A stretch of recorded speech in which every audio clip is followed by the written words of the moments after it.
Hello, everyone. My name is Dr. Calynn Lawrence, and I am the founder of the Holistic Healing Source for Marginalized Society.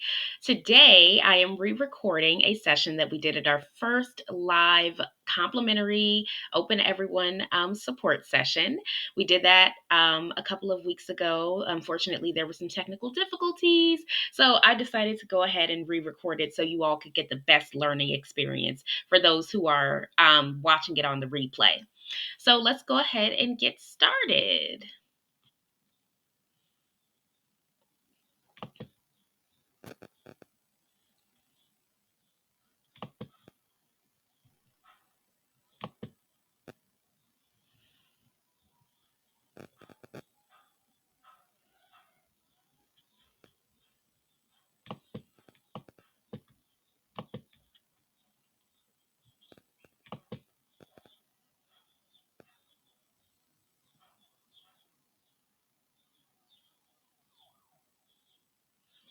Now, I do want to add that my mother, Dawn Smith, was the original co facilitator of this lesson.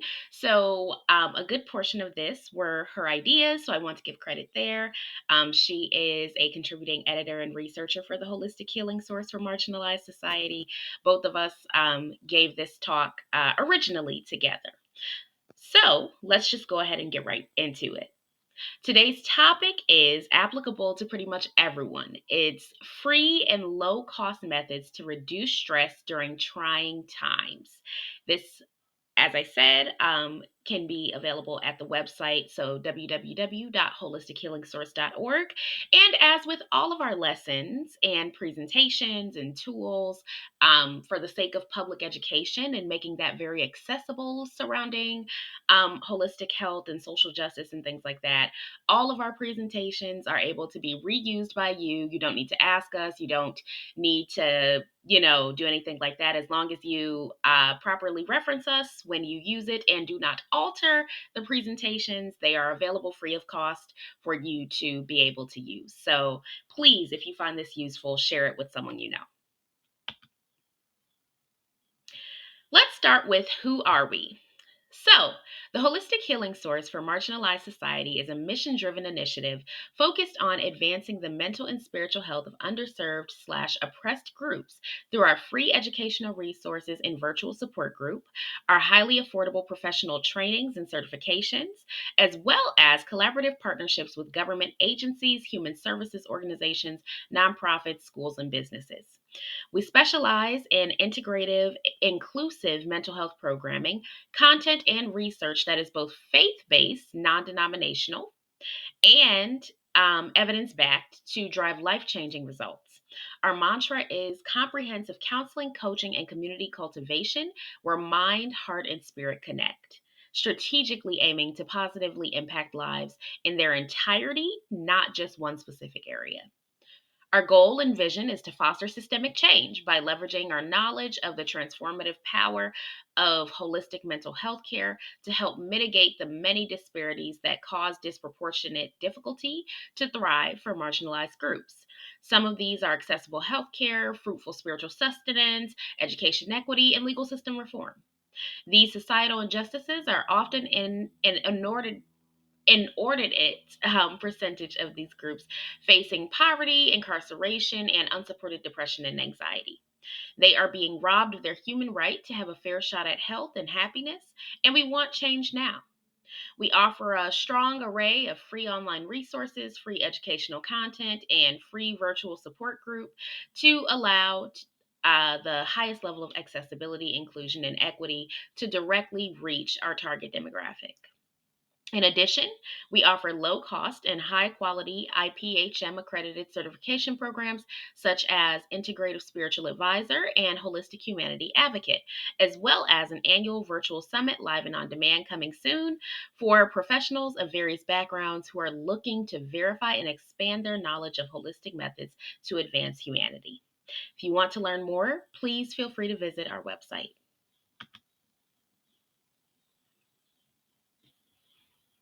So, a little bit about your speaker for today. Like I say, my mom's not here, but I am. My name is Dr. Calynn Lawrence. I am the founder and programming director. Some of my resume includes being globally accredited as a holistic therapy training provider by the International Practitioners of Holistic Medicine Board. I'm a board certified acute traumatic stress specialist and registered professional member of the American Academy of Experts in Traumatic Stress. I am board certified as a religious trauma specialist through the Global Center for Religious Research. I am also board certified as a clinical trauma specialist through Trauma Institute International. I also am certified in clinical neurocriminology and neuropsychotherapy through online CE credits, which is NBCC and ASWB approved. I am licensed and ordained as an interfaith and non denominational minister through Universal Life Church. I am a professional member of various associations, such as the National Minority Health Association, the National Education Association, and the National Criminal Justice Association. In terms of my relevant education, I have a doctorate in pastoral or faith based counseling. I have a Master of Science in Management and Leadership that I had Honors Society distinction for, and a Bachelor of Science in Liberal Arts and Social Science that I graduated summa cum laude with Honors Society as well. Learn more about me on the website in full. This was my mother's bio. You can read that on the website as well. Since she's not here, we'll go ahead and skip that. So let's get into the lesson. So let's start with what is stress and what are the signs? Stress is a natural bodily response to demands, often described as a feeling of emotional or physical tension. It's a reaction to challenges, threats, or situations that require adaptation. And while short term stress can be helpful for motivation and survival, prolonged or intense stress can negatively impact physical and mental health. Stress can be short term or long term and can stem from various sources like work, relationships, finances, political climate, or traumatic events. When faced with a stressor, the body releases hormones like adrenaline, preparing you for a fight, flight, freeze, or fawn response. Most people shorten that down to fight or flight. I prefer fight, flight, freeze, or fawn because it carries majority of the entire spectrum of that nervous system response. So that's why I included that there. This can increase heart rate, breathing, blood pressure, as well as trigger muscle tension. Prolonged stress can contribute to a wide array of health problems, including digestive issues, headaches, sleep disorders, nervous system dysregulation, and even mental or behavioral health conditions like anxiety, depression, and substance use disorder. Now, if you would like to learn more about common mental health conditions and some of the symptoms and the effects and causes, things like that, please check out the free presentation linked here.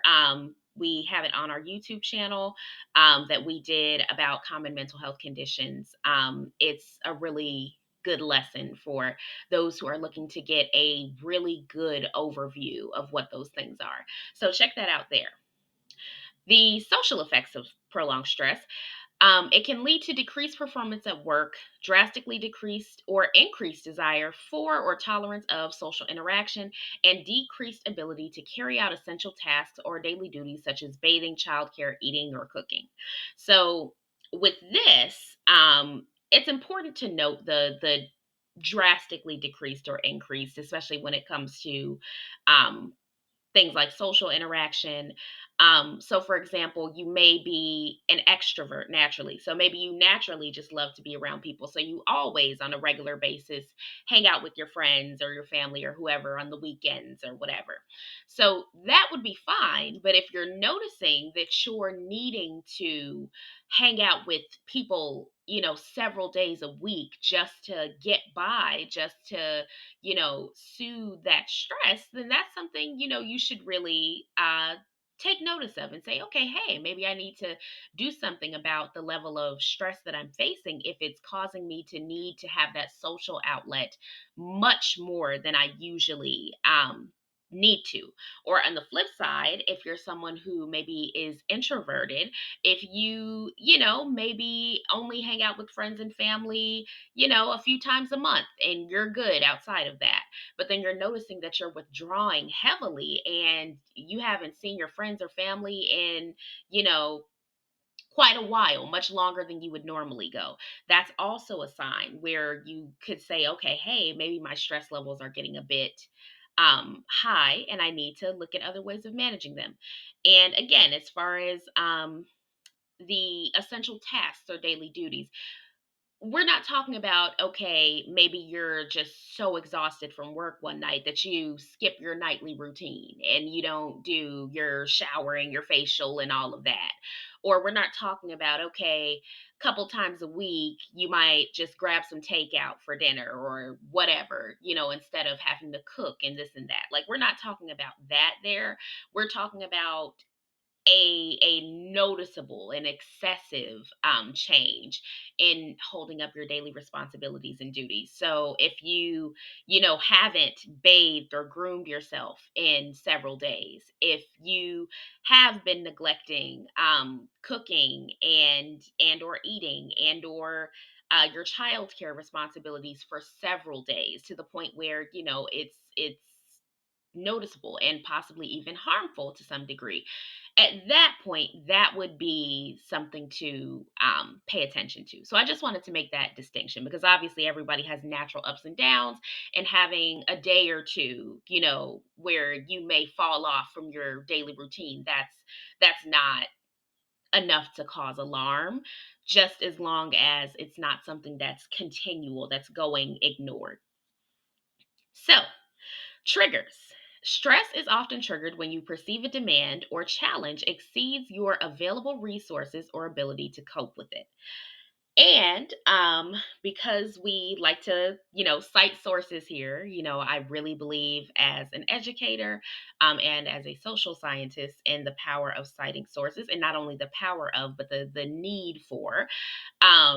I usually, in a lot of our board certification webinars that are part of the board certifications, we cite almost exclusively peer reviewed academic journals and scientific studies. However, because this lesson was part of a live, support group open to the community, we did not include those types of resources just because we wanted to be mindful of everyone's education level and ability to comprehend such complex literature. So I instead found some resources that are from trusted organizations that provide very good base level public education surrounding stress. And that's going to be listed right here. So clicking any of those links, but it's stress.org, um, the World Health Organization, and then medlineplus.gov. So check those out if you would like some further reading on stress. Now, let's get to the part that everybody is looking forward to. The what do I do now? The free and reduced cost external methods for reducing stress. So I myself am very stressed out nowadays, and I'm sure you all are as well, especially us Americans. I'll leave it there, but especially if you are someone of marginalized identity living in the US right now, it's a lot going on, and me myself, I mean, I'm Black, I'm a woman, I have a disability, which is MDD, I am queer, like I have a lot that is shaping my reaction to the current affairs that are going on where I live right now and just the state of the world in general.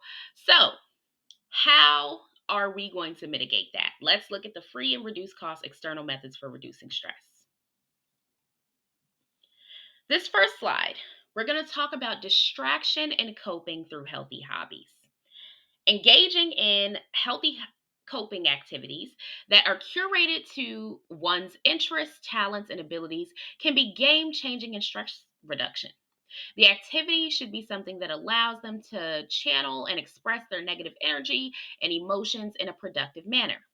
This is critical as the productivity piece provides additional motivation to continually engage in such activities, such as a preventative measure in the future to better maintain their mental health.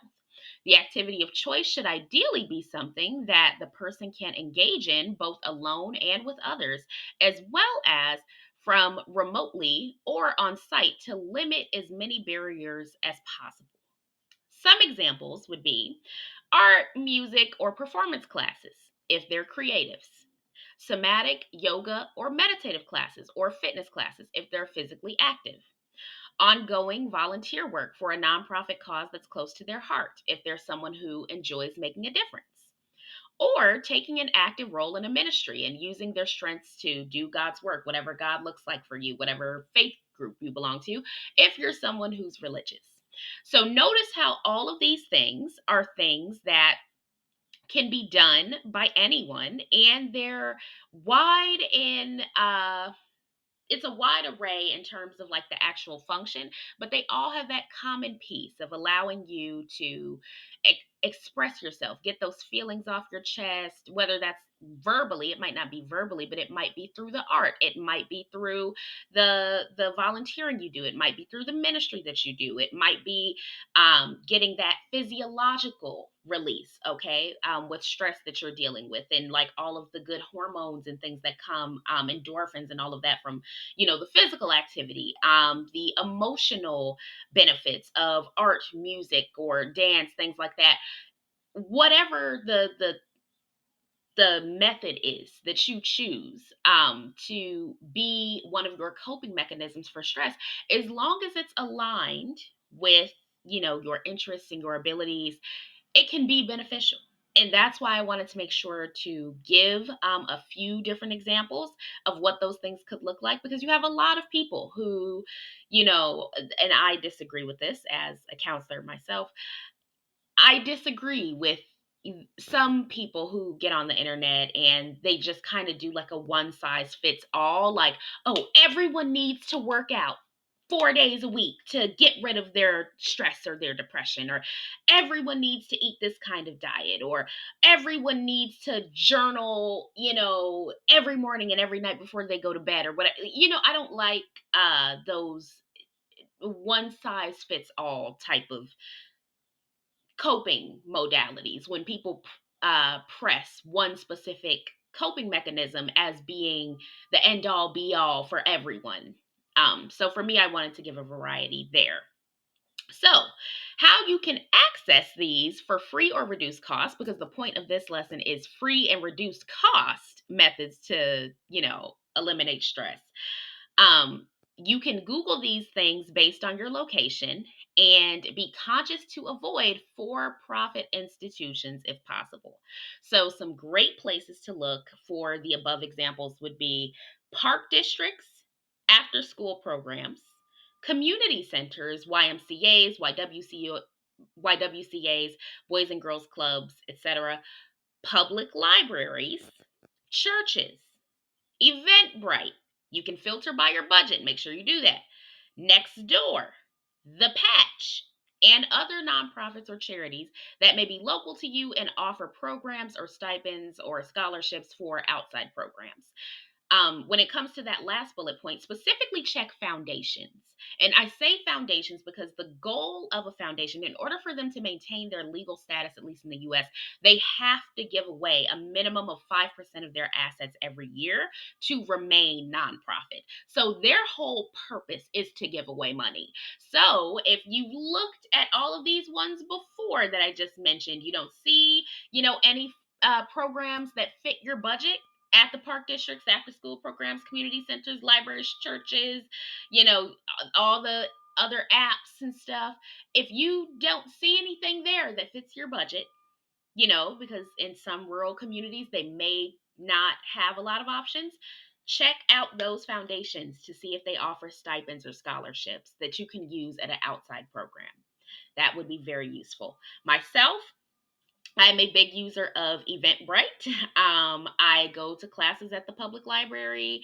I have used park districts to throw events several times at a reduced cost. I've been to a lot of events at park districts. I love a good community center so we can come together and fellowship. I practice what I preach, and I utilize these things in my day to day living to maintain my MDD, major depressive disorder. That's the mental illness that or mental health condition, trying to get away from using the term mental illness so freely because it comes with stigma, although I don't mind, but I recognize that a lot of people do. So mental health condition, MDD is what I live with, and these things really help me as well as many other people I know who live with chronic mental health conditions as well. So that was kind of a step one. Okay, this is going to be a step two in terms of external methods for help. This is going to be for people who may need a little bit of a higher level of intervention because their stress levels are so elevated, they're so high. So, if you are enduring a high level of stress that is significantly impacting you physically or mentally, you should seek out treatment and support through therapeutic methods. Some great low cost and or free methods to find options available in your area include, and these are just a few, okay? These are not the only ones. These are just a few. One would be your local NAMI, NAMI, National Alliance on Mental Illness affiliate, or another living room, quote unquote living room. They host numerous free support groups, drop in centers, and one to one peer counseling facilitated by trained professionals that meet weekly that allow the person to connect with others who are similar and build community. I myself utilize NAMI regularly. If it wasn't for me going to their free support groups, multiple times a week for close to a year, I don't know where I would have been. And that's on top of one on one therapy. And that's on top of self care. And that's on top of the fact that, I have a career that fulfills me and all of that. If I did not have that additional layer of the support of NAMI, in particular, their groups, if I did not have that, I don't know where my mental health would be because they truthfully really were there for me in a difficult time. The next one is going to be the 988 Lifeline. The free hotline is available 24/7, 365, and is ran by trained mental health professionals who can provide a plethora of support options for those actively in crisis and post crisis. They can be reached via call, text, and chat, and they allow loved ones of the person in crisis to contact them on their behalf. So that's a great resource. 988. It's free, available 24/7, 365. Please give them a call if you are actively in crisis or directly post crisis, you or someone you love, and they definitely can help you. There is always hope. Next is the Child Help National Abuse Hotline. Specializing in child abuse and domestic violence, this organization provides 24/7 complimentary aid to parents and children in need of aid via chat, phone, and in the community at local chapter events. So if domestic violence is at play, please go ahead and check them out, give them a call, send them a chat, whatever you have to do, utilize the resources that they offer to help you and or the children in the situation to, get out. Next is Alcoholics Anonymous. Alcoholics Anonymous is a fellowship of people who come together to solve, as they say, their drinking problem. As a fellow alcoholic myself, in my early 20s, I had about a 2+ year stretch where I was getting drunk at least 5 days a week for an entire 2 years and some change. Granted, I had a lot going on. My life in many areas was falling apart. I lost countless relationships with people that I had known and considered myself close to, one of which was my best friend at the time. For so long, like these are people I knew mostly since I was a child, and due to a lot of uh, chaotic, unfortunate happenings, I was thrustfully pushed out of the church I was belonging to, the religion I belonged to. lost a lot of relationships with people in that religion, and then also had a lot of strain put on some of my familial relationships who were involved in the church. And I did not appreciate the way they handled what was happening to me. So, all of that on top of added financial strain and things like that, I needed assistance as well at that time.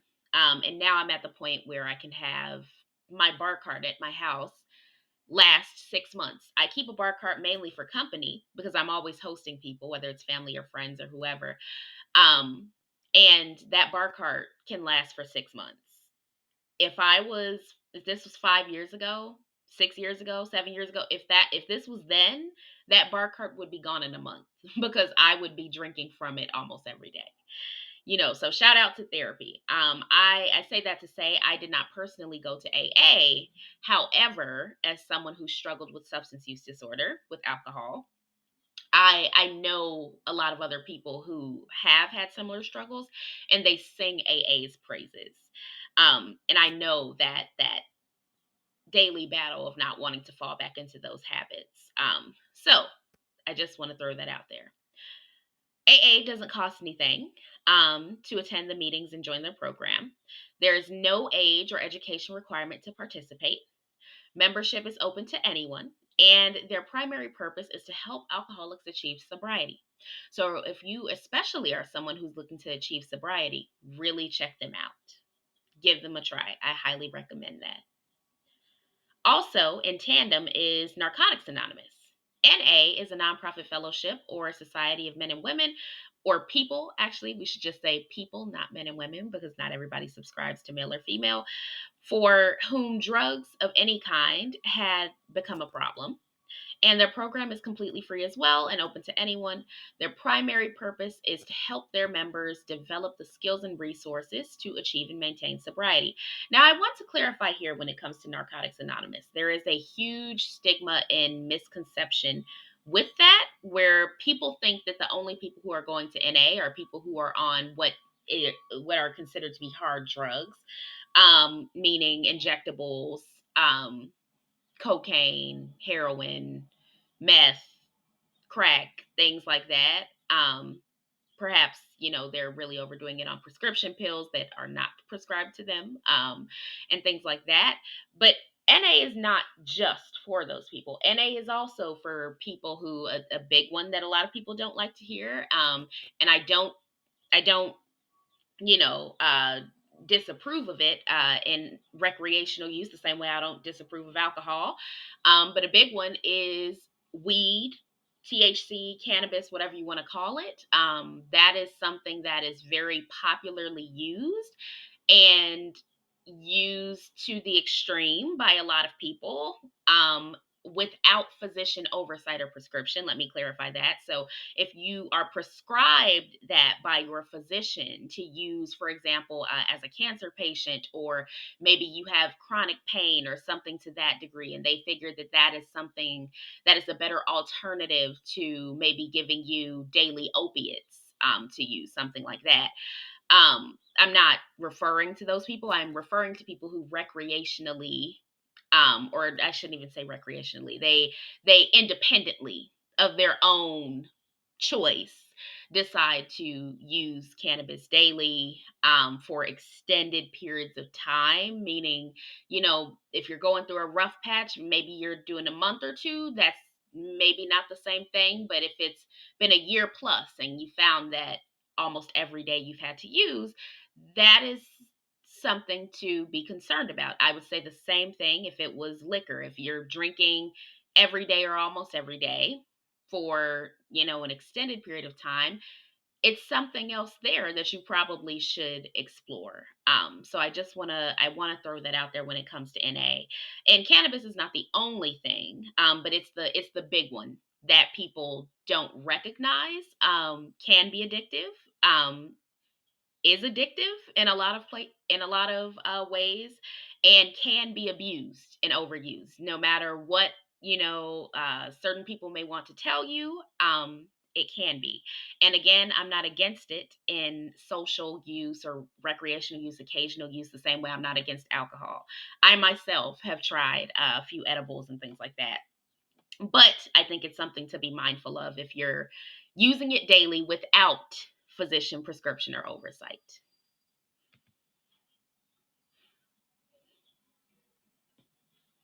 Other helpful resources for members of marginalized populations that can provide assistance during periods of difficulty. We recognize that there are a plethora of root causes to stress that may need to be eliminated if possible to optimize a person's ability to heal and achieve peace. Some of these things include inadequate spiritual care, impactful social services, viable holistic health resources, and more. So, to view our directory of organizations who offer these things, please go ahead and visit our website. It's directly at this link right here. Go ahead and visit that to check out that directory. Now, let's talk about free and reduced cost individual methods for reducing stress. These are things that you can do on your own.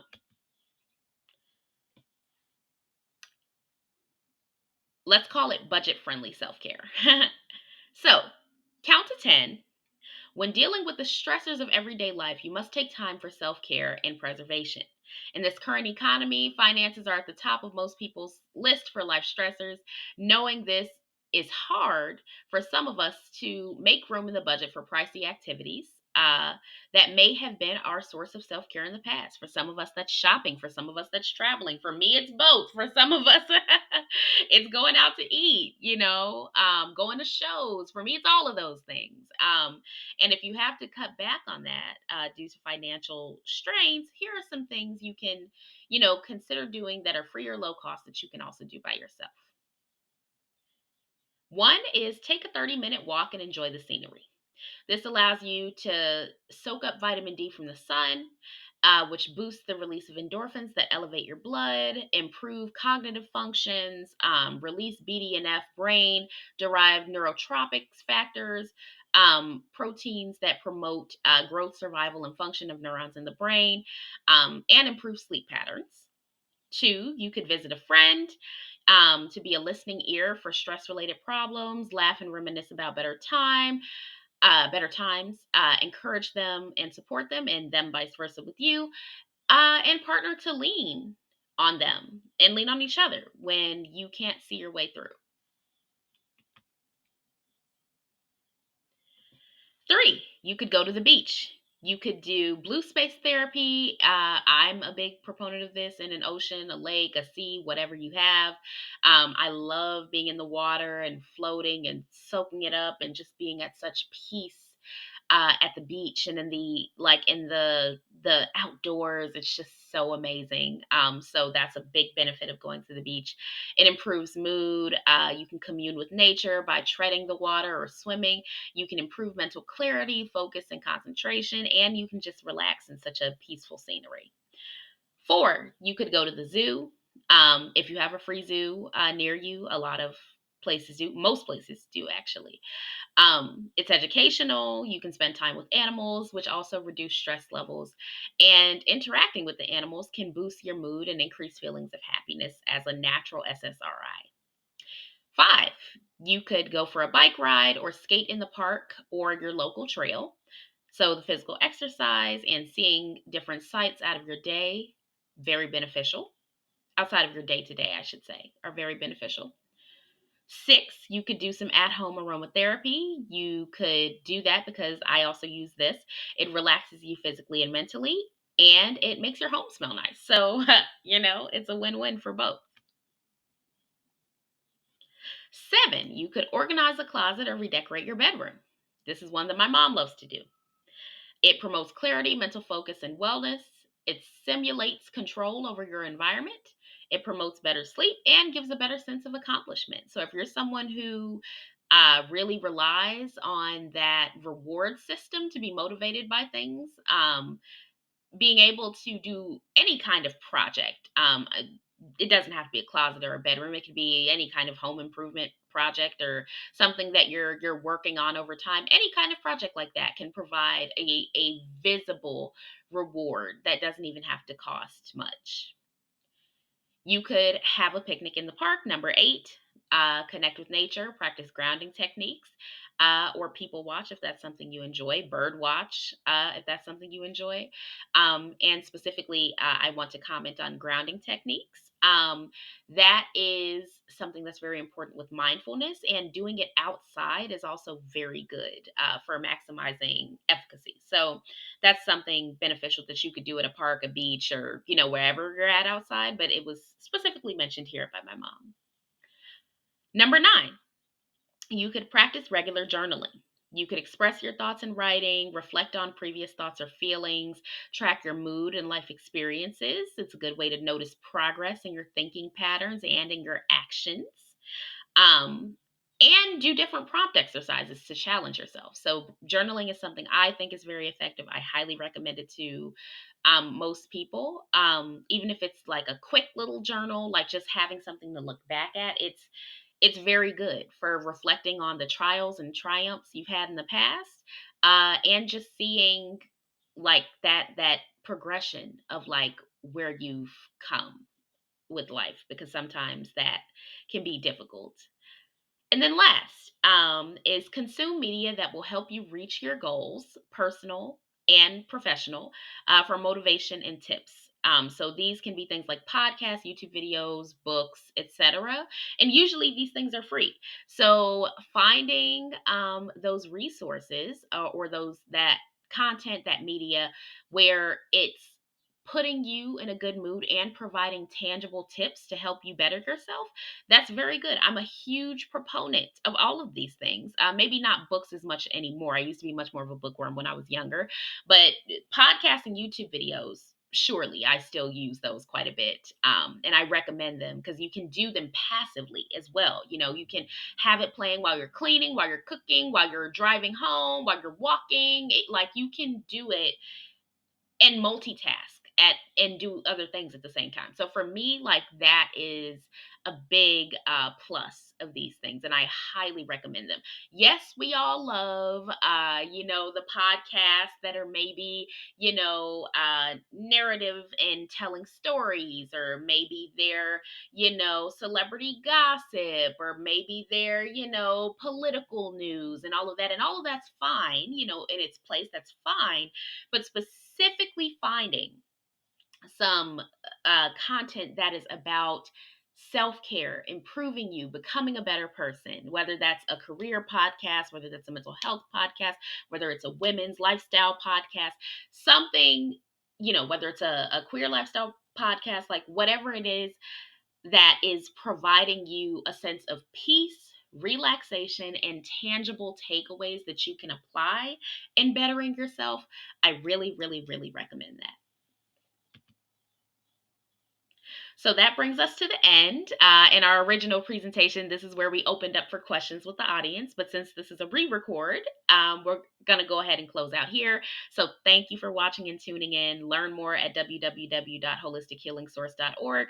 This will be live on our YouTube and our website, along with the downloadable slide deck within a few minutes. So again, if you want to share this, whether you're sharing the video or whether you're sharing the slides and you're representing them, please feel free to do so. That's what they're here for. As long as you just properly reference us and don't alter the material, meaning don't change anything we said. You can present it in part or in full. Just don't change what we said. As long as you're doing that, like we're happy that you want to repurpose it. So thank you for tuning in, and I hope everyone has a great rest of your day.